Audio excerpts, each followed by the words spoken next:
xaalad kacsanaan ah ayaa lagu soo waramayaa inay ka taagan tahay xarunta madaxtooyada oo saacadihii u dambeeyay laga dareemay qalqal amni.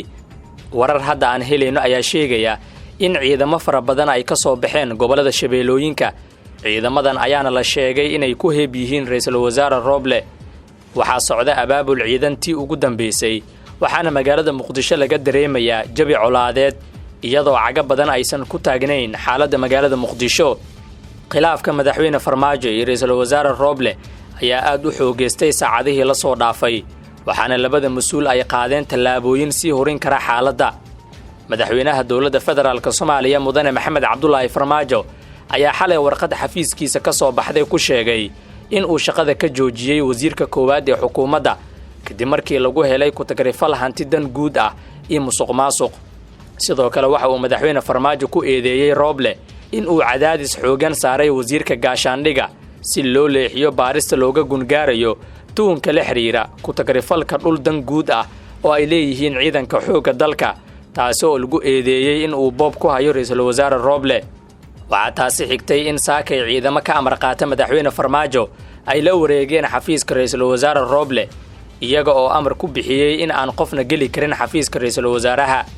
tani ayaana xiisad ka dhex abuurtay gudaha Villa Soomaaliya iyadoo saacad kooban oo qalqal amni ah laga dareemay madaxtooyada.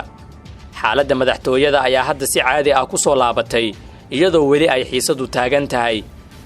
dhinaca kale ra'iisul wasaare Maxamed Xuseen Roble ayaa ugu dambeyn jebiyay xayiraadii la saaray. Roble oo ay weheliyaan taliyaasha xoogga booliska iyo qaar ka mid ah golihiisa wasiirada ayaa waxa ay ciidamo ka amar qaata madaxweyne Farmaajo ay isku dayeen inay hor istaagaan kolonyadiisa balse wuxuu kadib lug ku galay xafiiskiisa isaga oo jebiyay xayiraadda la saaray. ra'iisul wasaaraha ayaa muujinaya dhabar adeeg xoog leh wuxuuna haatan si caadi ah u bilaabay shaqadiisa kadib saacado xayiraad ah oo la saaray. dhanka kale ra'iisul wasaare Maxamed Xuseen Roble oo goordhow qabtay shir jaraa'id ayaa waxa uu ka warbixiyay wax uu afgambi ugu yeeray oo lagu sameeyay xafiiskiisa. Roble oo shirkiisa jaraa'id ku soo koobay 5 daqiiqo ayaa waxa uu si cad u sheegay in dalku uu isaga hogaamiye u yahay iyo golihiisa wasiirada. waxa uu amar siiyay dhammaan taliyaasha ciidamada qalabka sida si ay u xaqiijiyaan howlaha horyaala isagoo kaga digay in madaxweyne Farmaajo ay ka amar qaataan. Roble oo hadaladiisa ay ka muuqdeen cara aad u xoogan ayaa waxa uu madaxweyne Farmaajo ku eedeeyay in uu qaaday tallaabooyin qaldan oo baalmarsan sharciga. xiisadda ka taagan Villa Soomaaliya ayaa ka daraysa marba marka ka dambaysa lamana oga sida ay wax noqon doonaan waxaana sii kordhaya walaaca laga muujinayo xaaladda dalka.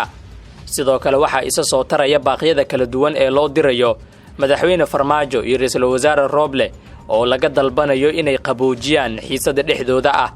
haddii ay arrintu sidan ku sii socoto xaaladda ayaa isku bedeli karta gacan ka hadal iyadoo aad looga digayo inay xaaladdu gaarto halkaasi.